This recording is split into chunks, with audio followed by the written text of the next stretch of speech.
O SBT News entrevista em caráter especial agora o presidente da Câmara Legislativa do Distrito Federal, Wellington Luiz.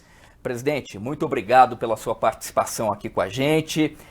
Antes de mais nada, nós temos que começar aqui essa nossa conversa por aquilo que tem chamado a atenção, principalmente da imprensa e também por parte da população, que é a Comissão Parlamentar de Inquérito, a CPI, que está apurando os atos ditos golpistas do último dia 8 de janeiro, né? A Câmara Legislativa abriu então uma CPI, foi aprovada por unanimidade e essa CPI já tem alguns resultados, né? Como, por exemplo, o pedido de quebra do sigilo bancário, fiscal, telefônico, telemático do ex-secretário de Segurança e ex-ministro da Justiça, Anderson Torres, né? Como é que vocês avaliam esse pedido, então? André, primeiro, muito obrigado pela oportunidade. A CPI começa a apresentar os seus primeiros resultados, além do dia 8 de janeiro, também dia 12 de dezembro. Também tivemos episódios aqui que muito entristecem a democracia brasileira. Portanto, esse dia também é objeto de investigação da CPI, do Distrito Federal. E vamos aprofundar bastante, está em ótimas mãos, nós parlamentares têm aí a missão de poder investigar e poder dar uma resposta o mais rápido possível à população do Distrito Federal. Ontem, o presidente da CPI, o deputado Chico Vigilante, deixou isso bem claro. Nós não podemos, nós não nos damos ao direito de permitir que essa CPI termine em pizza. Para a imagem da Câmara, para a boa imagem da Câmara, mas principalmente em respeito à população do Distrito Federal. O que deve ser apurado em relação ao secretário? Olha só, nós precisamos saber qual foi aí o papel do secretário, se ele contribuiu, mesmo de forma dolosa ou culposa, para que aqueles resultados acontecessem. Então é importante, e aqui não está havendo uma condenação prévia, pelo contrário, a apuração exatamente para saber o tamanho da culpa dele, se há culpa. Então é uma responsabilidade dos parlamentares, inclusive quando pede aí a quebra do sigilo dele em todas as instâncias, exatamente para saber de que forma houve a participação do ex-secretário Anderson Torres. Em relação ao governador afastado Ibanez Rocha, presidente, a gente vê que ele continua realmente afastado do Executivo Distrital, né, por determinação do Alexandre de Moraes, ministro do Supremo Tribunal Federal, uma decisão inicialmente monocrática, mas que depois foi referendada então por todo o STF, né, no plenário virtual, e que agora o Ibanez ele foi beneficiado, de certa forma, por um laudo da Polícia Federal, que acabou apontando que não houve uma chamada conivência dele nesses atos golpistas de 8 de janeiro, né? A Câmara Legislativa do Distrito Federal vai continuar, mesmo assim, investigando o Ibanez Rocha e ver que ele já pode voltar, então, logo depois, a exercer o mandato de governador dele após esse afastamento? André, o governador não é aí alvo de investigação da CPI. Nós sequer temos aí autorização legal, por exemplo, para convocar o governador. Nós não temos essa permissão de forma legal para fazer isso. Então, é importante a gente entender qual é o papel da Câmara, até para que a gente não faça pirotecnia com algo tão sério. Então, precisamos focar naquilo que realmente é importante para o processo. O governador, em nenhum momento, foi objeto dessa investigação, dessa apuração. O laudo da Polícia Federal, nesse momento, a instituição de muita credibilidade, demonstra de forma clara que o governador não contribuiu para aqueles resultados tanto no dia 12 de dezembro, mas principalmente no dia 8 de janeiro. Na avaliação do senhor, ele pode retornar já ao cargo, então, mesmo antes do término, se a Justiça assim permitir, do afastamento dele, ou que seja logo depois do afastamento, o governador, na avaliação do senhor, tem condições de retornar ao cargo? Nós não temos dúvida disso. É uma necessidade, inclusive, para o Distrito Federal. Nós temos aí um governador reeleito no primeiro turno, primeiro da história do DF. Então é importante que o governador volte. Nós temos aí uma governadora em exercício fazendo um excelente trabalho, mas é importante que o governador eleito retome as suas atividades, consiga dar a estabilidade necessária para que que a população sinta o conforto exatamente naquele que o elegeu como governador do Distrito Federal. Como é que vocês têm avaliado ali, vocês parlamentares têm avaliado a gestão, ainda que de certa forma temporária, da Celina Leão à frente do Distrito Federal? A governadora Celina Leão, governadora em exercício, é uma política extremamente experiente, né? Então, ela já passou por vários cargos, foi secretária, foi parlamentar, inclusive comigo, em 2 legislaturas. Então, uma pessoa preparada para o cargo e tem exercido isso de forma muito leal aí aos preceitos do governador Ibanez. Então, nós entendemos que ela está fazendo aí uma excelente gestão, com gestos políticos importantes, conversando com o Poder Legislativo. Isso tem facilitado, sob maneira, essa interlocução, né, com os poderes.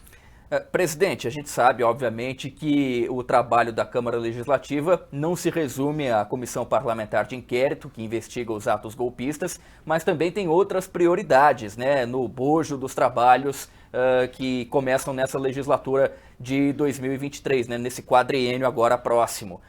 Uma das prioridades, o senhor vinha destacando para a gente, é também ligado a esse âmbito aí dos atos antidemocráticos, golpistas, é a defesa da democracia. Como é que a Câmara Legislativa vai defender esse tema e vai pautar esse tema nos próximos anos? Olha, isso é muito caro para nós, até porque nós somos frutos da democracia. Nós que fomos eleitos, somos eleitos para representar o povo. Então nós iremos usar aí todos os instrumentos que nos são disponíveis, inclusive usar a grande mídia, né, para que a gente possa mostrar para a população a importância de respeitar a democracia no nosso país, em especial no Distrito Federal, que é a capital da República. Então estaremos trabalhando, estaremos usando a tribuna da Câmara para reforçar isso e demonstrando para a população do DF que é inaceitável situações como aquela. Então, a Câmara estará trabalhando, né, de uma forma acentuada para que mostre para a população do DF, para a população brasileira, que uma situação como aquela jamais pode se repetir. Outra prioridade de pauta também da Câmara Legislativa é em relação aos feminicídios, né? Só esse ano foram 6 ocorridos aqui no Distrito Federal. Os números são grandes, não só esse ano, mas também no ano passado, no ano retrasado. São situações que chocam a gente, né, presidente? Principalmente pelos requintes de crueldade de alguns crimes, né? Tem crime com taco de beisebol, com machado, com arma branca, arma de fogo. Como é que a Câmara Legislativa pretende abordar esse assunto? Nós estamos trabalhando junto com o Executivo, o governador em exercício mandou inclusive uma lei que cria um protocolo, todos por elas, exatamente para que a gente possa tentar minimizar essa grave situação. A gente vive um momento, André, muito difícil. Nós tivemos agora há pouco um dos crimes mais bárbaros da história da capital da República, que foram 10 homicídios e que a nossa Polícia Civil deu uma resposta muito rápida. Temos 6 homicídios aí em pouco mais de 40 dias. Então isso é inaceitável. Então nós precisamos reagir a tudo isso, mas sobretudo nós precisamos prevenir, nós precisamos ter um trabalho que evite que esses crimes aconteçam, porque melhor do que elucidar é você prevenir que eles aconteçam. Então a Câmara vai estar junto do Executivo, vai estar junto com a população e trabalhando para que a gente evite, né, que novos feminicídios aconteçam. Também é um desrespeito à democracia, um desrespeito ao povo brasileiro, tudo isso que está acontecendo. Claro que a sensação de impunidade, ela impera, mas sobretudo, eu acho que é necessário haver uma educação na base para que as nossas crianças, elas sejam melhor instruídas e que seja abolida de uma vez por todas esse machismo que existe de forma cultural e que hoje impulsiona esse número de feminicídios.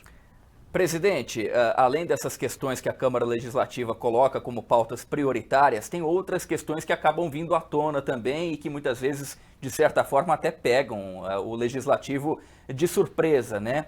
No mês passado, a gente viu, por determinação do governo federal, a transferência aqui para o Distrito Federal do traficante Marcola, ele que está na penitenciária federal agora de Brasília, né?